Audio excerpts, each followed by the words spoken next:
Jamblers, you may not know this about me, but I'm a researcher, and I've been doing some research.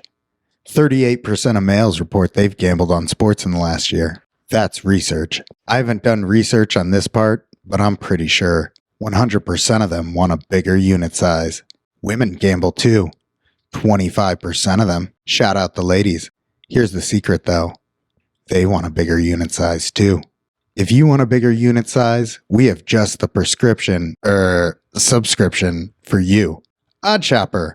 With Plus EV plays popping off on the regs, OddsShopper is an auto hack for those who lack the time to originate their own plays, but want to be sharp button clickers who can brag to their friends they're smarter than the billion-dollar sports books and their proprietary models. If you want to be a sharp button clicker like me, Breezy, then give them a try. You can find the link to the site via the show notes or on goodjujubets.net. If you do, give us a shout. We'd love to talk shop with you. Psst, fellas. I doubled my unit size in 2 weeks with OddsShopper. Come join the party.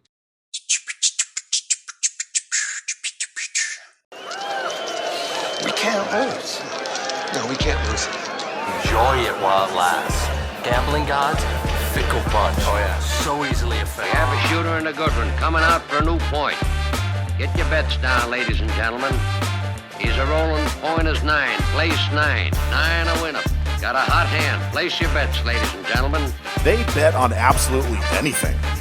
Don't make them prove it. I'm going to go 27-24 Niners, and we're going to be celebrating all next week, and it's going to be awesome. You're tuned in to Gambling with Good JuJu. Welcome in, everybody, to Gambling with Good JuJu, where every week is Super Bowl. If you haven't already, please give us a subscribe, follow, whatever that button is on your favorite podcast platform that lets them know you appreciate our content. Also, give us a follow on your favorite social media platform, at Good JuJu Bets, where I am flailing about trying to establish a social media presence, and Juice does a pretty good job with the account. We do videos now. Juices are good. Mine are getting revamped. Later on in the show, we're beyond excited to bring in Rob Guerrera, host on all things 49ers on the Gold Standard Network, ESPN Radio, and 95.7 The Game in the Bay Area.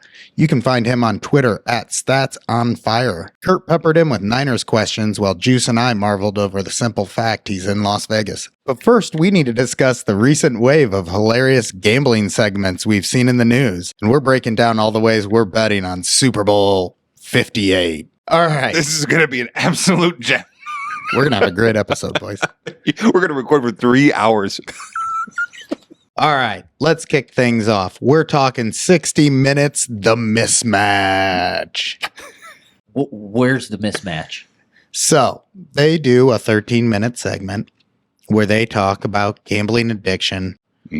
And I went into the interview thinking, okay, right? This could be, a meaningful dialogue that needs to happen.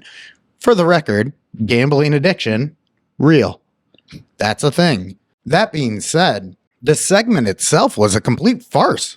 It was. They provided zero statistics to support anything they were actually talking about. So let's go through this and talk a little bit about what we saw in this piece. At the end of the day, there was nothing that we found in the 13 minutes watching this that actually pointed to direct evidence of gambling addiction in youth. Yeah, I felt a little alarmist. It was also disappointing that it was 60 minutes, right? I mean, 60 minutes is a household name. It's one of the most popular news in the country. It airs every Sunday. It gets the broader public who's not involved in the industry talking about it. Yes. So it's a household name. It's one of the most popular news story shows ever in the history of American television. And they did such a poor job reporting on what is actually happening in the gambling industry amongst customers. And there was no actual empirical evidence to support the negatives that they were claiming, which I don't disagree that there are negatives. But let's go through this. There were quite a few anecdotes. So they have Joe on. Joe is a problem gambler who lost a lot of money, who finds himself in a situation where he has to use a flip phone to keep himself from gambling. And then they're talking back and forth about where you think that this is someone who's 45 years old wearing a windbreaker, which for the record, nothing wrong with a windbreaker or being 45 years old, unnecessary burn. But then Joe replies, I think it's more prominent in the younger generation. That would be the point where 60 Minutes comes in and says, and Joe's correct. We have found in data X, Y, and Z. Right. At no point during this do they do that. They go through and they talk to a psychologist. They talk to a group of lawyers. They talk to a problem gambler. And they talk to the president of the AGA, Yes. who, unfortunate for him that he got put on the air in that way. But the numbers that they do show don't even accurately portray anything. For example, they gave out that calls tripled into the New Jersey gambling line after sports gambling was introduced. How much more gambling took place in the state of New Jersey? 15-fold. 15-fold. Right, like, I don't know, because it does have casino gambling. You call in for all kinds of reasons. So there's other factors in there. But you don't know what like the percentage of customers who are calling in because they have a gambling addiction is. Yes, we know there's a growth in that. Well, we knew with added availability, that's not new information. Right. To say more people gambling means more people will be addicted to gambling. Of course. Right. But are we seeing dramatic shifts in the percentage of people who are gambling? What are the percentages we see among gambling addiction in young adults? Yeah. Well, We don't know. We don't know because 60 Minutes didn't provide us with any of that information. So some of the other things that they were talking about was when they were talking about these markets, such as the Challenger qualifying tennis event in Charlottesville, and about how it's for people who want more action. But all the examples they were giving were markets that are like extremely exploitable. And they kept talking about how like they use AI and all this stuff. My commercial at the beginning of this episode was basically that for the consumer. Yeah. So it's like all the tools that are available for the books are also available for the consumers. Now, I also understand that not everyone's going to have access to that. Sure. But at the end of the day, I don't want them taking away small markets that sports books know less about. That should be where we have our biggest advantage. Those are not the markets we want to be limiting. If we were only able to bet into mainline markets for major sporting events, Yikes. they would destroy us on such a greater level than they do right now. Right. So why would we want that? They give another anecdote that half of younger respondents report betting more than they feel comfortable with. Like, everything you do when you're a young adult, you're probably doing more than you feel comfortable with. That is the nature of that age group. Yeah. Yep. So Going out on Friday night and then going out on Saturday night. they brought absolutely zero empirical evidence. Yeah. It did not help our cause that the American Gaming Association president came on and was like, I don't think mobile app gaming is any more addictive than just your phone. Like, no one should be here trying to say gambling isn't a real thing that we need to address. That is That's addictive. common sense. Yeah. When they're talking to people, they're describing the three of us throughout the entire segment. One person's talking about how bad it is for the psychologist. The psychologist was great. He kept talking. And Kurt, you said at one point, what would this guy think if I was on his couch? Right, because all the negatives that he comes across with his These people patients. gamble in their Right. car. These people make bets in their car. So I got the list. Let me give Okay. out All the right. list here. Okay. So the psychologist or the psychiatrist, whatever, his psychologist specifically says, I have people telling me they gamble in the shower. Check. I've never done that one. While in bed. Check. Check. While driving. Check. Check. Czechoslovakia. At family. At family function. Family functions Check. where they have to hide it. But it's not an addiction. Wait, now are we having to come to Wait, is this an intervention for us? No. Hold on. Did we just realize something on air? Oh boy. Yikes. All right, Super Bowl gambling extravaganza. Super Bowl. Can we even say Super Bowl? Yes, Are we we breaking can't the law? advertise. We can say it. I Oh, think we okay. can say it. So yeah, this is not the Super Bowl episode. This is the big game episode, but we will say Super Bowl in it. All the ways we are betting Super Bowl 58. We're highlighting the various ways we're getting our bets down. As always, we preach discipline, responsibility, and always knowing your unit size. Yeah, if you have a problem with gambling, please call 1-800-GAMBLER. If you have a problem with gambling, please contact 60 Minutes. I love that. All right. So for the three of us, we've already kind of established our gambling profitability on the big game by holding futures tickets. Locked in. For the Niners, in my case, and for the Niners and Chiefs, in your guys' case. Yep. So with that being said, we've had the opportunity to probably have a little bit more relaxed fun with our gambling around the Super Bowl. We're already pretty locked in with our big deal. We won't be making any major plays on the game itself because of this. So with that, we wanted to walk through some of the ways that we are having fun with our Super Bowl bets. Yeah. Absolutely. And just to interject there a little bit, it is one game. Don't be a weirdo. Don't bet outside of your means. It should absolutely be fun. There's a lot to offer. Don't bet on the game. Don't bet on the game. Right. Yeah. At the end of the day, Why bother? I would not bet on the game. I would focus on spending small amounts to have maximum fun. And Bingo. let's talk about some of the ways we're going to do Maximize your fun. Good call. that. Kurt, you are sitting on a few very high odds wagers that you are bragging about to us because for some reason you think you've unlocked the key to a couple long wager plays. What are you on? Yeah, I've got Chiefs to be leading at halftime, 49ers to win the game outright for plus 700. Fun. Okay. Cool. That's Is fun. there a logic behind that or is that just for fun? Well, I mean, the logic behind it is the Niners keep coming out and playing like absolute trash the first half, and they've come back in every single playoff game so far. So I'm kind of hoping for a 3 times the charm to cash in a big ticket there. So recency bias. Recency bias. Got it. Okay. Check. You've also got Fred Warner to get an INT, right? I've got Fred Warner to get an INT for plus 1,300. 13 to 1. That's good. And that's on FanDuel. And so the logic behind that is basically the Chiefs do really well over the middle and attack the middle of the field a lot. And the Niners are number 1 in pass defense and taking away passes over the middle. So Warner's due. So he's due. So he's due on top of that. But it's kind of like Niners' strength, pass defense over the middle, going up against Kansas City, what they like to do over the middle. So I'm kind of hoping one floats his way and he picks one off. Neat. In correlation with Kelsey, because that's basically how they're going to get that interception, is Kelsey's going to be sitting down in zones over the middle. I've got Kelsey under, I've got a negative correlation with Kelsey under 6.5 receptions and over 70.5 receiving yards for plus 1,200. I love the negative correlation. So those are my big bets for the Super Bowl. Other than that, just the promos and a couple props on the game for players, and that'll probably do me. That's neat.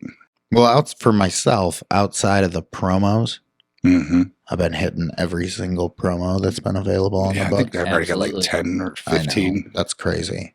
But I don't have a Chiefs ticket. Ah. So my entire gambling for this Super Bowl has been focused solely on trying to go for a middle, basically. Gotcha. I'm parlaying Chiefs plus 3.5. That's the number I decided. None of this is plus EV, gentlemen. This is just for my fun because I'd like to hedge in a way that could land me a lot of money if I get it right. So I'm not using my own money on this, for the record. I'm using all my free bets, of which I seem to be accumulating quite a few lately. So you're taking Chiefs plus 3.5 and tacking it on with another bet? The strategy here is 2-leg parlays. Chiefs plus 3.5 alt overs on any skill players I'm interested in following in the game. So rather than playing Deebo Samuel over 55 receiving yards, I'll pair Chiefs plus 3.5 with Deebo Samuel over 40 receiving yards. Yeah. That'll get me up in plus 150 range or whatever, somewhere in there. Then fire off a free bet on it. Mm-hmm. And I've been stacking these for a week now. And so I'm up to like $200 in free bets or something like that with Chiefs plus 3.5 parlayed. My favorite one, call back to our gadget guy, Chiefs plus 3.5, Kyle Juszczyk, anytime touchdown, plus 2,100. Wow. Ooh, I like that one. I'm down as long as it's more than 1 yard. Wow. That gets into you, RJ. What are your favorite plays for the Super Bowl? Shortest touchdown over 1.5 yards So we're not getting a tush push in the Super Bowl. That's what you're betting on. No 1 yard touchdown. Yeah. Shout out wherever I found that. And first rush, Christian McCaffrey to the left. Shout out Ryan Noonan. You're betting Christian McCaffrey first rush to the left. Why? Because he wrote up a good argument. I don't remember what it was. And you said when he said this to you, Kurt, you liked it. Of course, I can tell you why. It's because almost all of the Niners' run plays are to the left behind Trent Williams. So there you go, Trent There Williams. you go. So why is it plus 130 on FanDuel? Because there's 3 options. Because there's rush up the middle and rush to the right. Okay. So it's probably the favorite. Oh, absolutely. At plus 130, it's the favorite. Yeah. All right. Well, I think I'm in on all your guys' bets. Fun. Yeah. Are your numbers gone, Kurt? Like, No. are these numbers that move? Yeah. Who cares? Yeah. His stuff's so long. Who cares what it is? Yeah. All right, I bet. Great. Like, honestly, if Fred Warner interception is now 11-1, you're not going to play it. Like, who cares? Agreed. No, you're right. I'm in on all these. All right. So I'm going to play every one of your guys' props that you just gave out. If you guys want to tail along with a Chiefs plus 3.5 Kyle Juszczyk touchdown, feel free to. Hedge out my. I am readily acknowledging just how negative it is. But, Yeah. All right. You'll keep your account in good standing. That's what I'm going for. I love it. Yeah. All right. I love that's a part of the mix now. One last thing, in addition to our own personal gambling recommendations, we're going to be running 2 gambling games Party this year. games, Party yes. games in the garage. First of all, we'll keep this one short. We recommend giving Covers a follow. We're going to be playing their prop bet game. Yeah. We're going to print off their sheets. They got 20 props on there. You fill them out, follow along in the game. The thing that I love about it, Covers is going to post the updates throughout the game on their Twitter feed. Which is the biggest pain in the butt. And shout out them coming up with the actual sheet for us. That's huge. We've used a couple others before, Wager Talk, and those guys, like, they do it. Yeah. When we started doing this, we were making our own. Right. And that was a nightmare.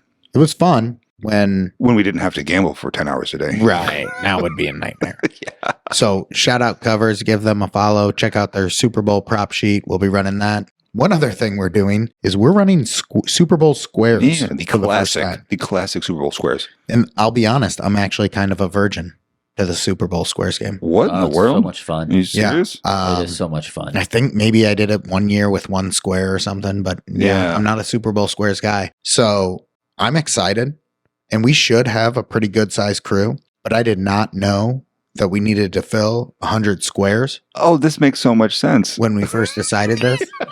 Why you were like thinking, who cares if we don't fill them all? No, you Right. have to fill them all. So I think we're going to have a pretty good sized crew, 20 to 30 deep, but we're the only real gamblers Yeah. outside of Big J's place. Shout out him. Shout out Big J's place. But most of them are not true gamblers. So I'm expecting them to be like, yeah, I'll take one. Yeah. Maybe someone will be like, yeah, I'll take 2. I doubt you'll see anyone take more than 4, which means, $20 gets you 4. I can see a lot of people just throwing 20 in there. yeah, I could see No 10. change. Yeah. I could see 10 people doing it. That's pretty good. So that's $200. That leaves us with each needing to purchase 20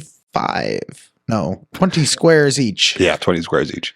We would each need to purchase 20 squares of our own, which of course I come walking in the door tonight and he goes, well, I'm firing 20 squares. I already picked mine. And I'm like, hold up there, partner. I don't know about that. Yeah, I mean, I totally plan on buying 20 squares. Yeah. So but here's what we need to commit to, I think. yeah. I think the 3 of us need to say, no matter how many squares remain on that board, we're going to split it between the 3 of us. Bingo. So Yeah. if everyone shows up and they're like, yeah, you know what? It'd be kind of funny if we just made you guys do all of them. Well, then we don't have to do it. But yeah. Yeah. Yes. It's like, And we're it's like just sitting there literally going, just "Ah." like my son and daughter buy one and that's it. Yeah. We have 98 to go. And then they win And then all they 4 win. quarters. Well, that would be so rich. I mean, and if there's 50 left and you guys want to take 15, I'll take 20. No. We are committing Yeah. here on this podcast. The 3 of us are going to split them equally, whatever's left. Yep. So those are the 2 major ways that we're going to be enjoying the Super Bowl from a party perspective. We've all got our individual props. We're all riding Niners tickets all the way. Boom, boom. And I mean, bang, bang. we don't care about any of that gambling because all we want to see is our friend Jolly St. Vic get his Super Bowl title, and the San Francisco 49ers finally bring it home for you. I hope so. So stay tuned for Rob. He was a great guest. We had a great time with him. He's going to get real tactical on the highs and the lows related to the 49ers as we head into Super Bowl 58. Good juju to your bets, everybody. Enjoy one of the greatest weekends in sports. We'll talk again soon. See ya. See ya.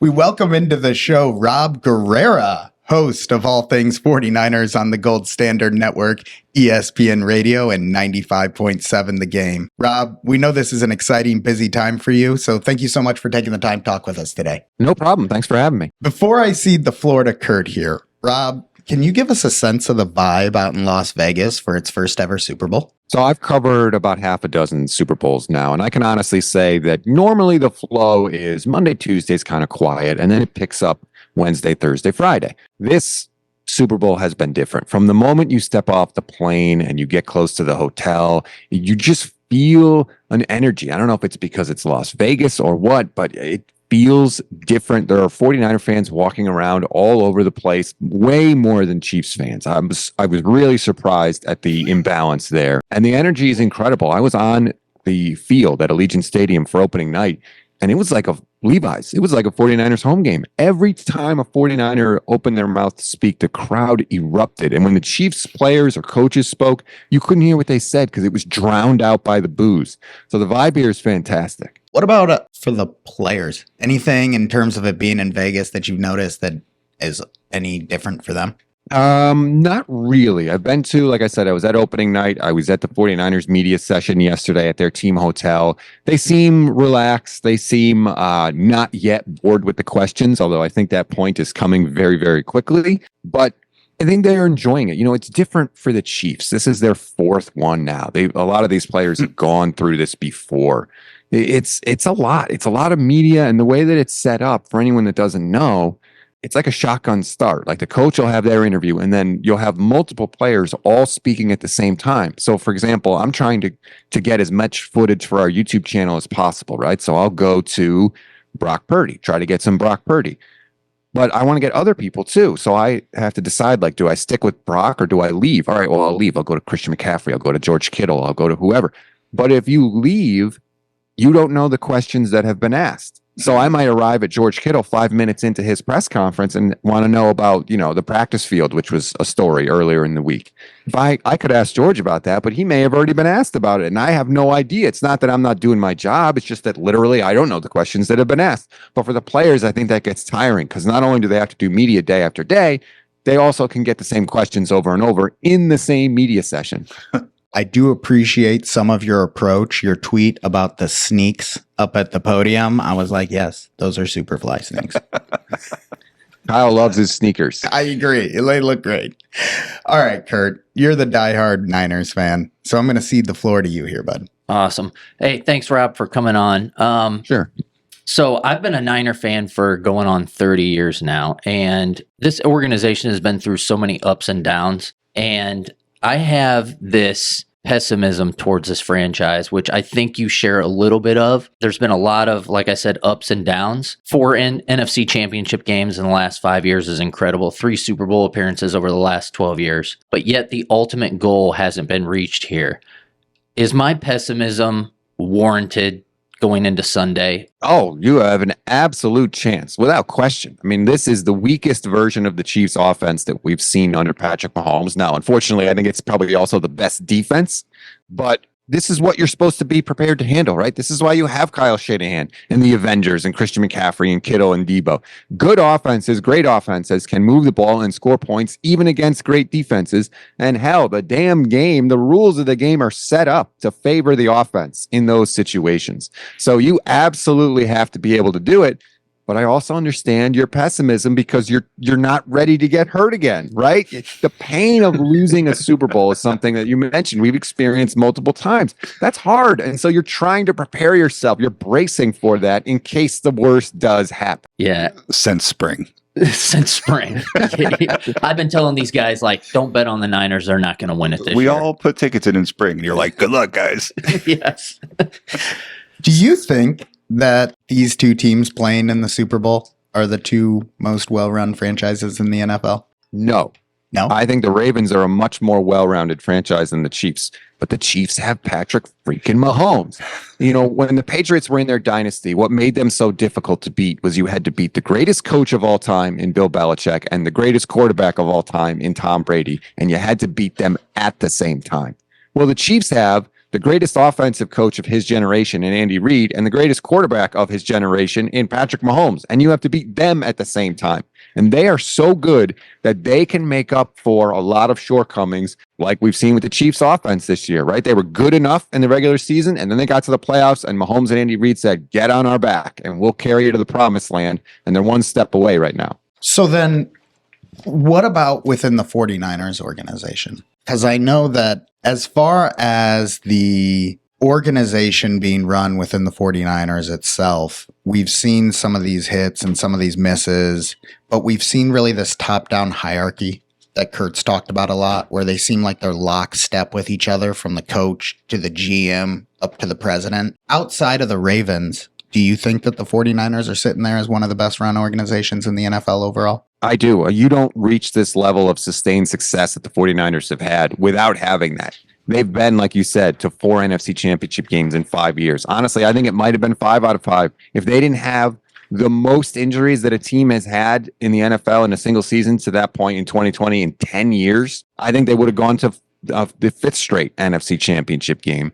Kyle is excellent at setting the expectations in the organization, and John Lynch. I need to give John Lynch credit as well. They set clear expectations, and there's an expression, clear rules are sometimes even better than good rules. Like, even if it's not necessarily a good rule, if it's clear, if everybody knows what's expected, they can follow suit and they can fulfill their role. And that's something that Kyle has done. And he's had to do it with a lot of staff changes. A lot of Kyle's coaches have gone on and left. Mike McDaniel is now coaching in Miami. Robert Saleh is coaching with the Jets. DeMeco Ryans is coaching with the Texans. And they've also taken various assistants with them as well. So Kyle has had to constantly reinstitute that culture over and over and over again. And he's been able to do it. And I think that should alleviate some of your concerns there, Kurt. They got to bring it home. They got to bring it home. So, 100%. Rob, let's break down a little bit of the game here. One of my main concerns, obviously, has been this 49ers defense. It's been very leaky over the past, I'd say, month or so. How are they going to stop Patrick Mahomes and this Chiefs offense? Well, I think, honestly, that the best way to stop it is to stop Isaiah Pacheco. The Niners always talk about earning the right to rush the passer. Well, Pacheco has been really good for the Chiefs this year, just churning out those tough yards. Even when there's not a lot of room and he gets contact early, he still picks up 2, 3, 4 yards. That's keeping the Chiefs ahead of the chains, and it's putting them in advantageous situations like 2nd and 5, 3rd and 2, things like that. To where then now when you have Mahomes, you don't need to dial up the perfect play on 3rd and 2. You need to snap the ball with Mahomes. He'll run around. Eventually, Travis Kelce will get open, and he will find him with the football. They can only get away with that if Pacheco is helping them in those situations where they don't have to drop back at 3rd and 10 all the time or 3rd and 9.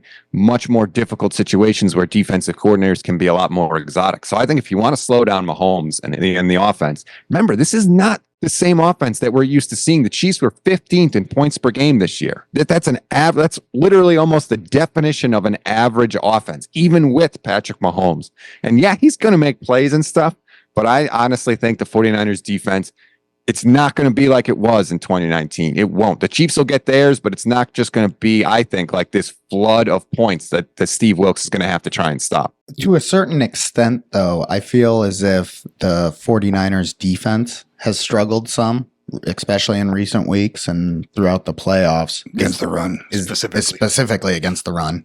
Is that a concern as far as what are we doing different to account for that? It is a concern. It's a frustration because in the first half in the NFC Championship game, the Lions ran all over them. They shoved them around. Steve Wilkes, the defensive coordinator, called the effort embarrassing.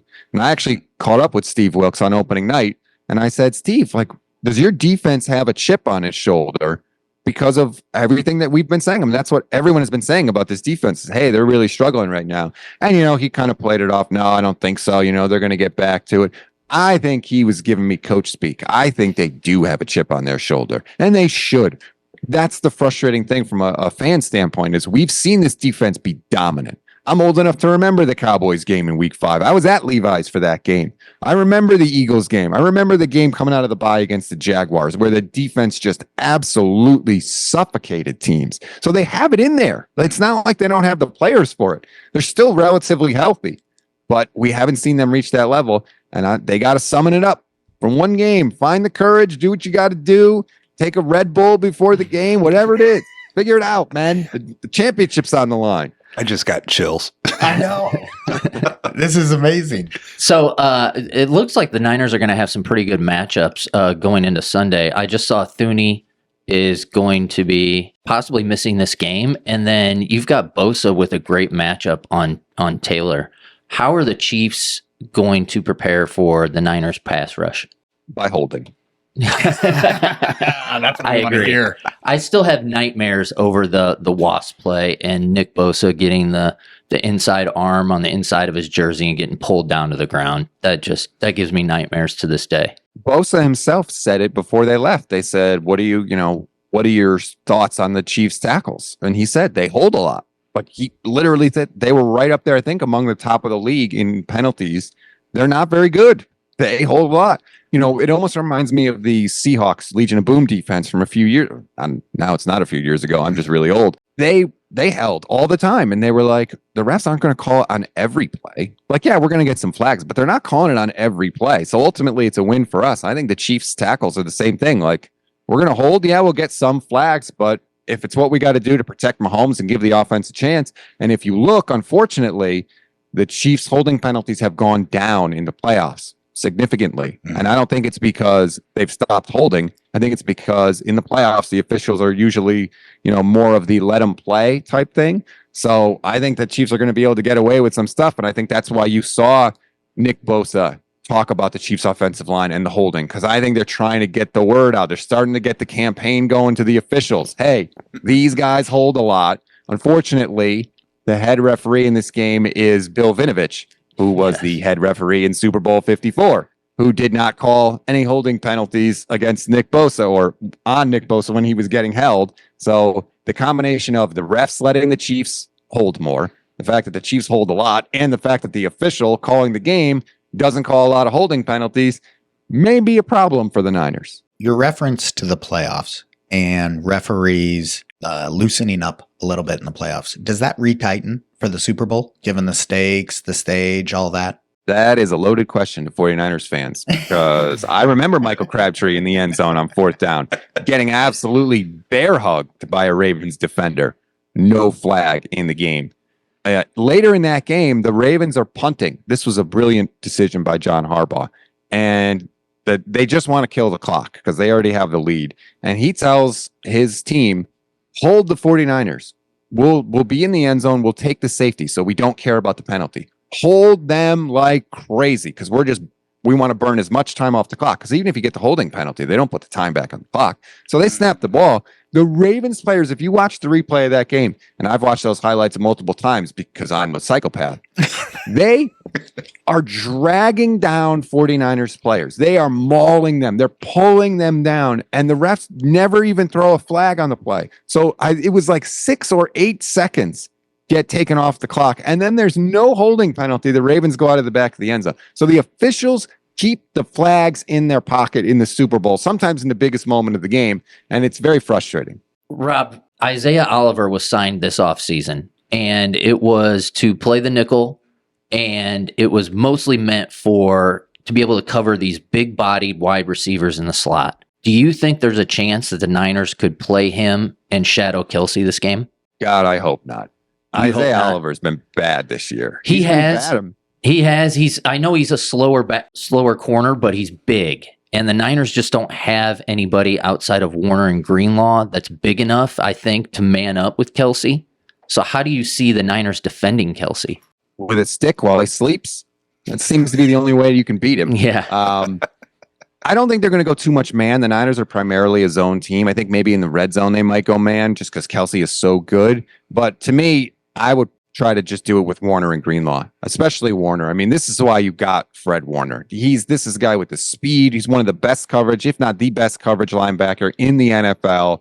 You need your stars to be stars, especially in the Super Bowl. Hey, 54, go take 87. I don't want him catching any balls. I'm not putting Isaiah Oliver on now. Isaiah Oliver should never see the field. He lost his job to Ambry Thomas, who was terrible last year. Now, Ambry Thomas has been much better this year, to his credit, but Isaiah Oliver has been a disappointment. Steve Wilkes called him the best nickel corner on the market last year. Well, it has not played out like that. And so I don't want to see Isaiah Oliver on the field. I would rather go down swinging with Fred Warner on Travis Kelce and say, hey, Travis beat the best coverage linebacker in the league. Let the stars be stars. Get the best players on the field. Let them run. Yeah, I agree with that. Wilkes has been known as a blitzing defensive coordinator. And since that Minnesota debacle at the end of the half where he brought the all-out blitz, I haven't seen much blitzing from him. Do you think in this game he'll bring out that blitz, or do you still see him rushing 4 and dropping 7 in coverage? That is a frustration that I've had with him. And I don't know if he got scarred because he got really dragged through the coals after that blitz call against Minnesota. I thought unfairly, to be honest with you. I've never seen a defensive coordinator have to open their press conference with essentially an apology for calling a blitz play. And yeah, it was a stupid decision, but come on, man. Like, Kyle Shanahan's made stupid decisions on offensive calls, and he's not publicly apologizing. So I thought that was very weird. But what we've seen, I feel like, with Wilkes is when the Niners have made their adjustments after halftime against the Packers and against the Lions, they did what you talked about. They blitzed, they brought pressure, and it made the defense so much better. They weren't playing these soft zones that gave quarterbacks time to just sit back there and find their target off in their first read. Instead, they brought Warner and Greenlaw up to the line of scrimmage at the snap. That affected the offensive line and the quarterback because all of them had to take an extra beat and figure out, okay, who's blitzing, who's dropping into coverage. That gave the front four more time to get to the quarterback. Plus, the Niners might have also added a blitz with a linebacker or a defensive back. So you've sped up the clock of the entire offensive line and quarterback on the offense. And you saw the 49ers defense play much better in the second half in Green Bay, much better in the second half in Detroit. My plea for Steve Wilkes for Sunday is just do that the whole game. Don't screw around with that zone in the first half. Like, you can't go down 17 points to Patrick Mahomes and the Chiefs. So I hope he comes out aggressive, and I hope he does blitz more because Patrick Mahomes, his passer rating drops precipitously when he is under pressure. I think it drops by like 40 points. It's one of the biggest differences in a quarterback passer rating from not pressured to pressured. So that's what you have to do. I would much rather see Patrick Mahomes run around and have to make crazy play after crazy play after crazy play to beat the 49ers than I would to have him just drop back and pick apart his own defense all game long. So I do believe that a large portion of the 49ers' success defensively this game is going to be dictated by the ability to control the time of possession on offense. Do you think this is a spot where Kyle's going to try and force the run game overall? He should, right? All year 49er fans have been nervous every time Christian McCaffrey touches the ball because we're sitting there saying, oh God, please don't get hurt. Please get up. Please be okay. We need you for the next game. We need you 2 weeks from now against the Cowboys. Well, that's over with now. There's no game next week. There's no game the week after that. There's no game the week after that. Run that man to death if you have to. The two most special players the 49ers have on offense are Christian McCaffrey and Deebo Samuel. You have to put the ball in their hands as much as possible because even if Steve Spagnuolo dials up a perfect game plan, he's in the perfect defense at the perfect time, and everybody on that defense does their job, McCaffrey and Deebo Samuel can still break 3 tackles and run 65 yards down the field. And what I said earlier, let your stars be stars. Those are the special players. That's the biggest advantage you have over defenses is they just can't match that level of athleticism and star power. You can't have Deebo Samuel go 13 minutes without touching the football like he did in the last 13 minutes of Super Bowl 54. You can't have it. 23 and 19 forever. Yeah, one of the things that really upset me in that Green Bay, that first drive that they had, McCaffrey had 1 touch. And you just can't do that. I want to see him get 25 touches this game, minimum. What I said going into the Lions game was there should never be a 4-down sequence where Christian McCaffrey doesn't touch the ball, whether it's receiving, whether it's rushing, never. Just no. He's that good. And yes, they have Kittle and they have Ayuk and they have, other players. Jawan Jennings is a fine player for, in this third down role, but it's got to be Christian McCaffrey. It has to be. This is why, that old quote from Bill Parcells, this is why you lift all them weights. This is why you do all that stuff. Well, this is why you traded all them picks for Christian McCaffrey. For this game, right now, he was supposed to be the cherry on top of the championship sundae, and we need to see it this week. Is Christian McCaffrey the matchup you like the most on the offensive side of the ball, or is there a particular player matchup that you're looking at as like the 49ers have a real advantage here? That's a good question. I think Christian McCaffrey is a matchup advantage against anybody, because you were talking earlier about who's going to cover Kelsey. Well, who's going to cover Christian McCaffrey? Do you want to put one of your corners on Christian McCaffrey? Great. That's fantastic for us, because we'll go to the other Avengers. We'll go to Kittle. We'll go to Ayuk. We'll go to whoever. You want to put a linebacker on Christian McCaffrey? Even better for us, because Christian McCaffrey will destroy a linebacker running passing route or running receiving routes, from the line of scrimmage in the backfield. So that works out for us. If you want to put a safety on him, that works out for us too, because we can either run it to Debo, or that's one less safety that's available to defend George Kittle. And good luck trying to cover Kittle with a linebacker. So McCaffrey, not only is he a tough matchup, but he also has like a cascading effect on the rest of the offense, because whatever you do with him affects everybody else. And the 49ers have so many good skill players, they're going to have another advantage somewhere. The Chiefs obviously have one of the best middle interior rushers in the league in Chris Jones, but they're missing a Menahu with the torn ACL on the edge. Where do you see the Chiefs attacking up front against the Niners? Do you see them blitzing more because they lost, Charles on the edge? And how do you think Purdy's going to handle that pressure up the middle? Purdy is excellent against pressure. No quarterback has a higher success rate against the blitz this year than Brock Purdy. No quarterback has a higher success rate when not blitzed this year than Brock Purdy. So good luck, Kansas City. But yeah, I think that the Chiefs they're gonna move Chris Jones around, because he's clearly their best pass rusher. He's gonna find his way against Colton McKivitz on the right side, because all the best pass rushers. Would you rather face the greatest left tackle of all time or Colton McKivitz, a guy that was once cut by this team who is now their starting right tackle? So they're going to try and put him in advantageous positions, and they're going to be able to get pressure. Look, the 49ers offensive line outside of Trent Williams is average at best. Let's be honest. Let's be realistic about things. But the difference this year, as opposed to the Super Bowl in Super Bowl 54, is Brock Purdy is a hell of a lot better than Jimmy Garoppolo. He's better at dealing with the blitz from a passing standpoint, reading a defense, diagnosing the coverage, and finding the right man. And he's, like we saw last week in the NFC title game, he can scramble around. He can use his legs. He can make chicken salad out of chicken bleep, if you don't mind the expression. And so I think that if the Chiefs want to blitz, it's going to be on Brock, but this is not the same old, well, you can beat the 49ers if you put the game in the hands of their quarterback. It's not the same team. Rob, after this entire conversation here, do you think the 49ers win this game?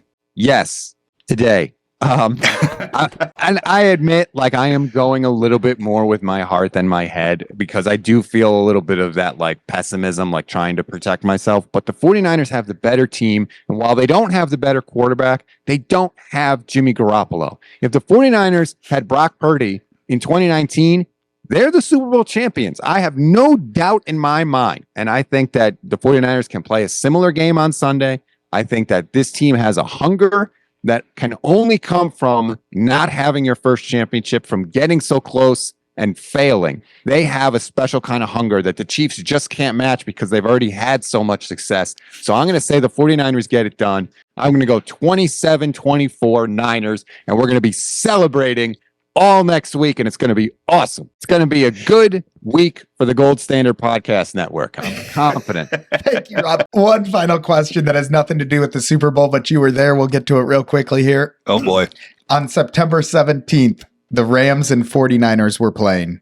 The Rams had the ball down 10, and on the last play of the game, they kicked a field goal to make it 7. The spread was 7.5. Do you think Sean McVay kicked that ball with time expiring because he cared about the spread, or just because he wanted to make the game look less ugly?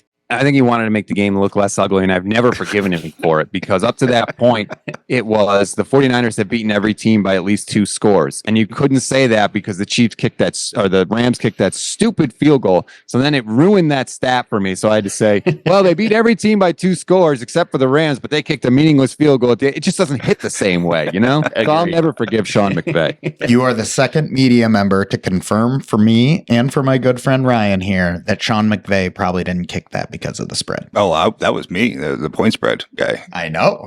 So, all right, Rob, thank you so much for taking the time with us today. You can find Rob on the Gold Standard Network. Do you want to give out anything else as far as where folks can find you? Yeah, I appreciate that. So you can download the Gold Standard 49ers podcast anywhere you get your podcasts, or you can check out our YouTube channel. Just search Gold Standard 49ers. It comes right up. We just cracked 10,000 followers, which is incredible because we've only been around for a year. So we're really grateful for that.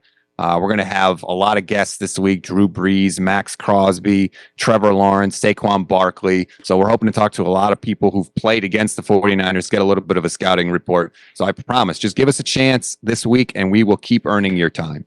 Awesome. We love you, Rob. You're the best. Go 49ers. Go Niners. Blast out in Vegas. Let's get a W, and hopefully we talk again soon, bud. Thanks for having me. Go Niners.